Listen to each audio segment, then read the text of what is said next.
Hello, everyone, and welcome to another episode of Talk About It Tuesday with This is Improv.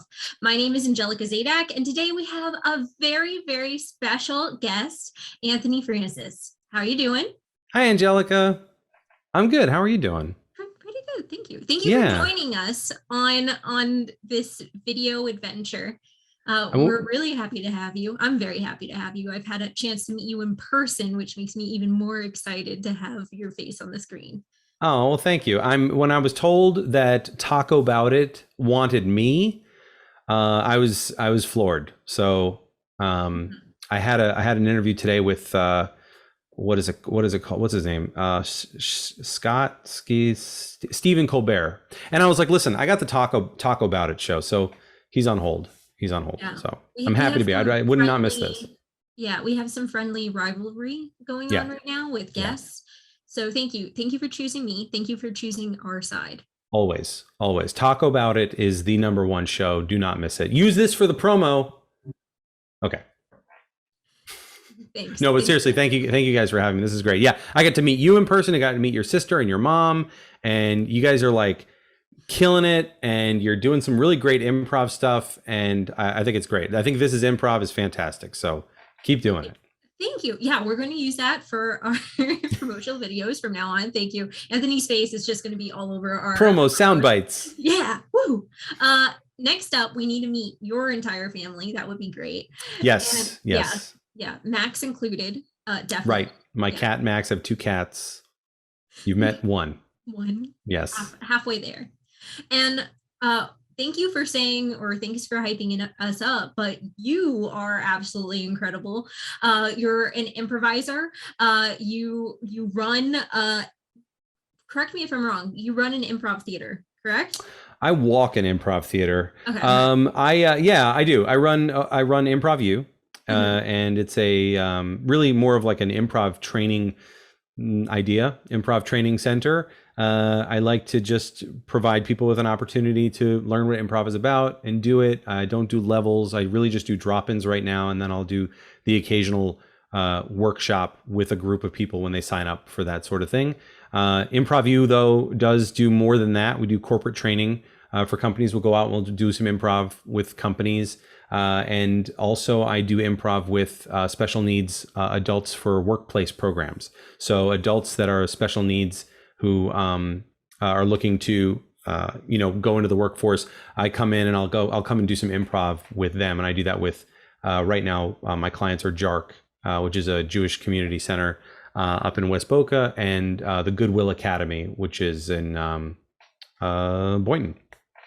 Awesome. And honestly, before we met in person, I kind of lurked behind the scenes and have been following ImprovU for a while. And cool. Yes. And I love everything that you all do. It's a really cool philosophy that you have to really show everyone what improv is. Like, share improv, have improv spread like a healthy enzyme throughout South Florida. Yes. It's really incredible. Oh, well, thank you. ImprovU for me came from like I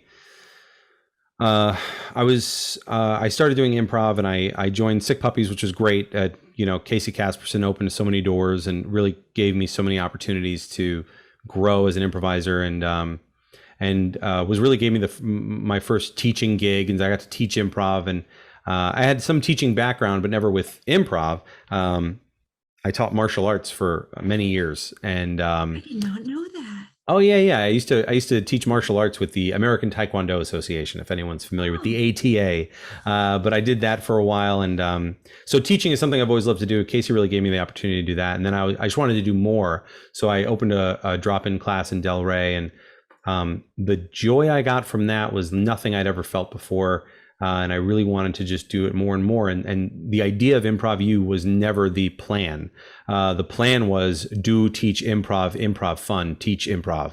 And I did that. And then it grew to be where I was charging $10 a night, and I had like $700 in cash on my desk after like months and months. I was just putting it on the table because I was using it as a cash register to make change for the drop-ins. And I wasn't even thinking about it. And I was like, I have to do something with this money. It has to go in a bank account.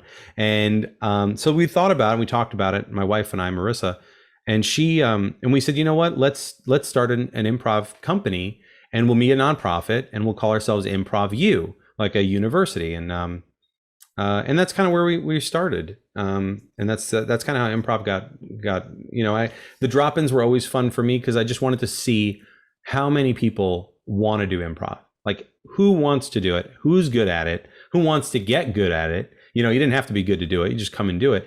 I've gotten to meet so many great people. It's changed me on a molecular level. I'm a different guy. I've experienced so much I never expected to experience with people. I've gotten to meet so many people, and I never take a day off when it comes to the drop-ins. I love them. Like, I'm doing Monday night drop-ins now all through the holidays because I just love doing it. Anyway, what was the question? Yes. And Yeah. since we're on that topic, was that your first experience with improv at Sick Puppies? What was your first experience like? My very first experience with improv was I was taking an acting class in Hollywood with Michael Joya, the acting school of South Florida. And he said, we have an improv class. And I was like, oh, okay. And Todd Bruno was the teacher. He's a local actor. He's been in some movies and things like that. Not some movies, a lot of movies. But Todd Bruno was my teacher. And we basically did what I know now as short form improv games. At the time, I didn't know what they were. We were just, you know, doing exercises and things. We did a scene in like around the alphabet, but it was just not around the alphabet. It was like scene in numbers, but it was with letters instead of numbers. So instead of dialogue, you know, instead of saying like, hey, don't touch my burrito, you would say A, B, C, D. So I did a scene with a young lady, and we were arguing, because first improv scene, we were arguing, and she pushed me up against the wall, and I you know, kind of aggressively, but everything was so great. Like, she pushed me against the wall, and my character got angry, you know, like my character was like, oh, like, hey, how could you, but me, I was giddy. I was like, oh my God, like, this is so cool. Like, my character is having a reaction to the thing. I was so in that moment, I was hooked. And like, looking back on that scene, I was not doing good improv, but man, I was having such a good time. And so I just had to find more. And that's when I was talking to a friend at work, this girl, Jessie, at work. And I was like, you know, I do improv, and I, you know, I do it in Fort Lauderdale. She's like, I do improv too. And I'm like, where do you do improv? And she's like, I do it in Boca. I was like, I'm right next to, I was going to go down to Just the Funny. I was talking to someone at Just the Funny to go do classes down there, fully planning on driving to Miami to do improv. Wow. And, you know, like, and I live in like, you know, the Boca Del Rey area. Like, that's not an easy drive. So for those of you who don't understand Florida, everything's forever away. All of the improv hubs are forever away from each other. So yes, this is a huge find. We really should have helicopters. This is ridiculous. All personal helicopters. Yes, we really should. So I found Casey, and I met him, and that was really when it started. But that was my first improv scene, was there through an acting class. That is so cool.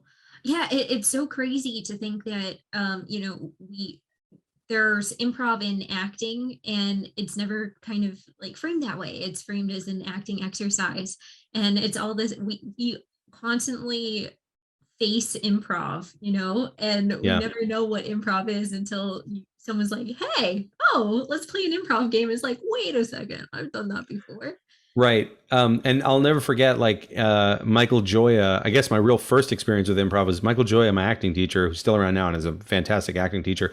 We were doing a scene from Zoo Story, or we were doing all of Zoo Story, which is a really great scene, like a short play. And I remember him taking the script out of my hand. He's like, just do the scene. You know what the scene is about. Do the scene. I was like, but I can't do the scene without the script. And he's like, you don't need the script to do the scene. You know what it's about. Just do what it's about. I was like, I don't know what that means. Like, I didn't understand what he meant. And I can remember still sitting there now going like, I don't know what that means. Do the scene. How do I do the scene without the script? I need the words to do the scene, don't I? And that was like my first kind of like, attempt at improv was that, and it just blew my mind. I look back on that now, and it's hilarious to me because I'm like, absolutely do the scene without the script, and yeah, so that's really fun. And now you're teaching people to go through those steps that you've gone through. And that's Yes. pretty cool. Is there a moment, it could be from the beginning, it could be, progression, the process matters, or something recent. Is there a memory that really sticks out to you, that kind of makes you fall in love with improv again? That was just like a fun moment for you, a really bad moment for you, and you stuck it through anyway? Well, one of the best moments for me, probably one of the biggest aha moments was I took an improv workshop and I had this like real, like I'd been doing improv for 2.5 years, Mhm. and I was real like cocky, thought I was good, getting bored with improv. Like I got this figured out, and I don't know, I might not do this anymore because whatever. But I took this workshop, and I like, it clicked for me. The instructor was like, um, really focusing on the the real small moments, the real important moments. It's hard to explain, but like it was like trying to hit a grain of sand with a baseball bat. Like to be able to see this moment for me, it was so small. It was like I could kind of grasp something. So I learned that like improv is miles deep. It's miles deep. It's so much deeper than my stupid, arrogant mind could even comprehend in that moment. I was like so humbled. I was like, wait a minute. It's about the relationships and the relationships, and I was just wrapped up. I was all wrapped up Right. in Uh-huh. in the relationships, and that's what it's about. That's what it's always about. And I was always trying to make people laugh. Now I was like, let's play the relationship. And I love that about improv. And I've learned since then that your relationship is just one aspect of improv. That's, a lot of people go, also game is really important too. And I love game too, but like the relationship is what keeps me going forever with improv. Because you take two people, you put them together, two great improvisers or whatever, two improvisers, you put them together, and they have these really cool relationships. And then they have different relationships. And then you'd put two different improvisers together and you get a whole new set of cool, it's like chemistry, and it's never the same element twice. I'm rambling, but that's, for me, that's what it's about, I is really that like the relationship. analogy. I like Yeah. the analogy. Yeah, chemistry. We're turning it's now a STEM program. Way to go. Right. Yes. Right. Yes, definitely. Just add the relationship aspect, and but that's really cool. That's really interesting. And what a great thing to fall in love with, the relationship of it all. Like you have it, and it's crazy. Like it builds your relationship with improv too. And yeah, there's just so much there. Um, that's really cool. As far as the small aspects, the thing that you grab from that grain of salt, there's all these little things that you can grab onto with improv. I think that's such a great tip. Is there another tip that you would have for someone who's starting out in improv, who's maybe an experienced improv player, who just a tip for anyone based off of your improv journey, what you've learned so far? What have I learned? Hmm. Well, I've learned a lot of dark things. Oh, Improv is wonderful. Improv is incorruptible. You cannot corrupt improv. You can't. That's what makes it great, and that's what also kind of hinders it. People go, we should create, we should do this. More people need to come and see this. We need to put this on a huge stage. We need to do it outside in an amphitheater. And it's like, kind of works best under pressure. Improv works best. The smaller and the more cramped the room, the better for improv. The audience should be able to see the improvisers up close so that they can participate in the scene. They're participating just as much as the audience is participating, or the performers are participating. So for me, I feel like, um, watch your ego. Just watch out. Like, just keep that ego in check. Improv is a wonderful art form when you respect it. And when you don't make it about you, it's great. If you start to make it about you, it's time to put it down, because it's not healthy. So I think that's a big thing that really kind of, someone who decided to write a love letter to improv and open a theater, which my theater was a love letter to improv. I needed to show improv how much I care, and I needed to create something that my community didn't have, and I broke myself against that. So I really, like, everything, it was like fate was working against me. My tip, I'm sorry, you want a tip for an improviser? I'm so curious about this story. All this darkness. Say yes. You know, the best tip I can give is go do improv. Don't listen to the voice in your head. Go do it. You don't have to be great at improv to do it. You don't even have to be good at it. Just do it. Just do it, and go in and be supportive. If you go in as a supportive person, you're going to have a good time. If you get joy from supporting other people and making other people look good and serving others, you will have a good time in improv. I think that's what improv is about. If you go in to be the star, I would recommend stand up or another form of solo performance. Not that you're a bad person if you don't like that. If you don't like that, it doesn't mean you're a bad person. If you don't like helping and serving others and in being in service to other people on stage. If you don't like that, go do something else. But if that's something that appeals to you, definitely do improv. I love that. Yeah. I love that tip. Yes. Listen to Anthony. Listen to Anthony. Because one aspect of improv, the ensemble, right? Yeah, 100%.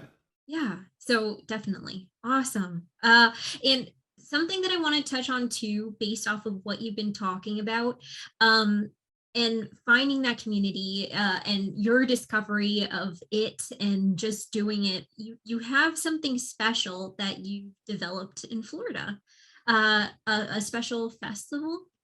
Oh yes, the Palm Beach Improv Festival is happening as the time of this recording, December 9th through the 11th, 2021. And before the great climate wars. If you're watching this is pre-climate wars. This is pre-moisture battles, the great water battles. Never mind. But yeah, no. So December. Just yes. Yeah. December 9th, 11th. So the Palm Beach Improv Festival is my wife and I created it. We were walking down the street one day. We were walking down Atlantic Ave, and she was like, "We could do a festival. Like we should put something together." And I was like, yeah, I don't see why not. Like, there's nothing here. The Palm Beach Improv Festival originally was started by Tom O'Donnell in the early 2000s, I want to say. He did it for a couple of years. And so I reached out to him. I said, hey, I want to do the Palm Beach Improv Festival. I understand you did the Palm Beach Improv Festival. May I have your blessing? And, he said yes. And I invited him to co-host with us for one of the years. It was wonderful. He's a great guy. So that's it. The Palm Beach Improv Festival is a place where teams of any size can perform, and we try to accept every single team. If we don't accept teams, it's because we really try to accept every team. I don't want to be the kind of person to take a submission fee and not accept a team just because they're not on a certain level. There's always room for everybody, and it's the festival is about improvisers connecting with other improvisers, getting to know each other, sharing their experiences with each other, sharing games, sharing warm-ups, whatever they want. It's a wonderful time. Workshops, we try to keep it affordable, $35 for a workshop or around that rate. We don't charge a lot. And other festivals do. I don't blame them. Improv, to hold improv, you have to hold it in a space. Space costs money.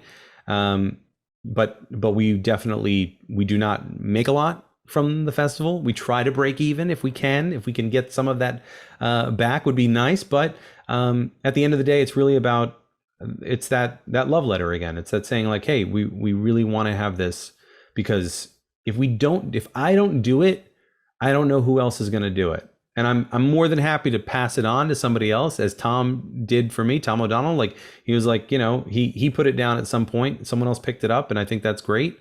And I'd love for more people to pick it up down here. But the festival is that idea. My wife Marissa puts it all together. She's not an improviser. She does not like being on camera, or definitely does not like being on stage. But what she does behind the scenes is fantastic. I would not be able to do all the things I'm doing if it wasn't for her.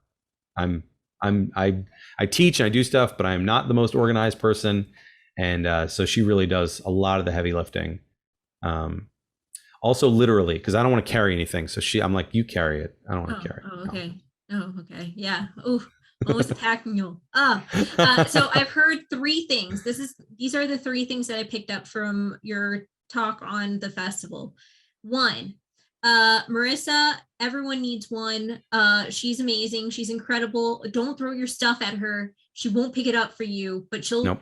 she'll handle everything. She's Right. the boss. Yeah. Second thing, the festival is a utopia. It sounds like utopia. I thought utopia didn't exist at the time when it's the water crisis, right? There's I don't know if you watch this if we'll be in the moisture wars or the climate wars, of course, yes, but yes. Yeah, I know when you're watching this, utopia doesn't seem to exist, but huddled in underground, which is unlikely because it's Florida, it feels unlikely, but we are underground. There's a festival that happens. Just look for Anthony. And third of all, you're looking for a protege. So anyone who's interested in being a protege. I'm still young. I'm not ready to hang it up yet. But if you want to open a rival, improv school here in South Florida, please do. The only thing that would make improv better in South Florida, honestly, is more improv in South Florida. We definitely need. That's why I'm so glad you guys exist. I'm like, we're happy you exist. Well, good. There needs to be more. We need you to exist. Get out here, you. I'm talking to you, not you. Move. You. No, not you. You. Yeah. We need more people opening improv places, just for places for people to do improv. It's so unknown, and it can only help us, because I've told you this, I have to spend money and time and energy educating people on what improv is. If there was more of us, more people would know what we are, and I wouldn't have to spend all that time explaining what we are. And that's, I think, the part of it that makes it so hard, is that that there's a lack of competition, so to speak. But there's no competition. I tell people, go everywhere. Take classes with me. Take classes at Actors Rep, Just the Funny, Sick Puppies. All three of us. Yeah, and the more improv you pick up, to add on to, I'm just going to piggyback, the more improv you pick up, the more philosophies you pick up, and that only helps you grow as an improviser. So go for it. Yeah, absolutely. We used to say that when I did martial arts, it was like, learn Taekwondo, learn boxing. Taekwondo is mostly feet. Learn boxing, get good with your hands. Learn MMA, learn how to ground fight. It's only going to make you better if you know these things. It's the same with any art form. You're making me want to learn martial arts. So yeah, yes. I can teach you martial arts. What? Okay. Yeah. Oh, not for the interview, but Angelica's super excited right now. Okay. We've reached a very important part of the interview today. So are you ready? Yes. Great, because this is something very special just for you. You've talked to me a little bit on the side about how you do solo improv work quite often. Yes. Great. So today for you, I've given you a taco challenge. Are you prepared for your taco challenge? I am ready for my taco challenge. I want to hear a monologue, an impressive monologue about a taco. Taco is your suggestion. Taco is your life. Taco is your monologue. Whenever you're ready to accept the challenge, please go ahead and wow us all. Okay, I'm ready. I will begin the monologue now. Scene. I feel so hollow. I feel so empty, like a shell of myself. It's not until I feel the ground beef fill me up, the cheese, the lettuce, the sour cream, pico de gallo, that I am whole. and I am crunchy, and I am juicy, and I am flavorful, and I'm a little bit spicy. I'm a little bit spicy. I tell you, my friends, that when I am a full taco, I am a happy taco. Crunch, explosion. Blackout. Blackout. Thank you. Wow, I've never thought that a taco could be so Shakespearean. Thank you. Yeah, that was incredible. I just ate dinner and I'm hungry once again. Thank you. That's what I do. That's what I bring to the table. Tacos, monologues, taco monologues. Taco monologues. Thank you. A Monaco. A Monaco? A Monaco? A taco log? I like it. A taco log. When portmanteaus go wrong. So that is the end of our interview. We've ended on a high note. Yes. Oh, wait, come back. Yes. Oh, I spoke too soon. Oh. We need to find a way to show people, to tell more people about you, who you are, ImprovU. How do they find you? How can they seek you out? If you want to know more about ImprovU, go to the ImprovU, the letter U.com. If you want to know more about me and like all the stuff I do, you can go to the AnthonyFrancis.com. And that's got like kind of my life story a little bit and like projects I work on. I was a video producer for many years, so I've got a bunch of projects there. I don't do that anymore. I'm fully retired from video production, but yeah, so you can check me out there. Awesome. Great. And on Instagram. Oh yeah, Instagram for the kids. Yes and you on Instagram. You can check it out. I try to do like a daily tip on how to get better at improv, and I post pictures and stuff there.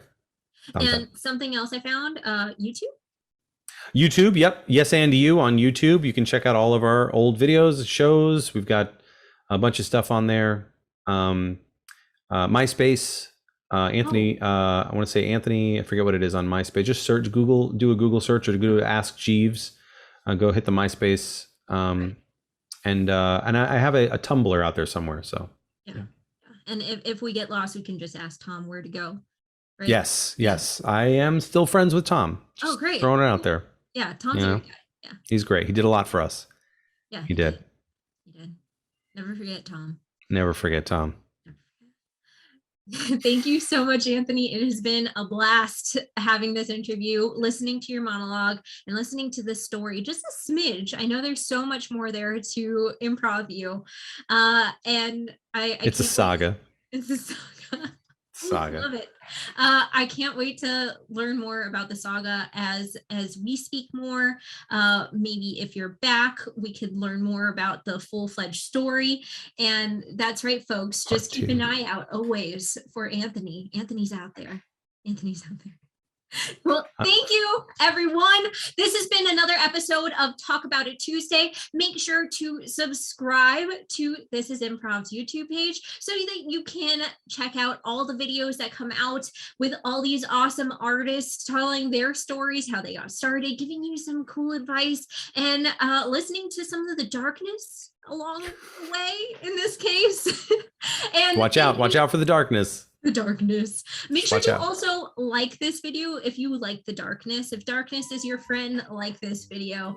And there, right? That's there. Ugh, mirrors. And make sure to check out Anthony's YouTube as well to see him in action, doing more monologues, doing more performances, and his Instagram and so on and so forth. You heard it all here. Thank you, everyone. Have a wonderful Tuesday. Goodbye. Bye.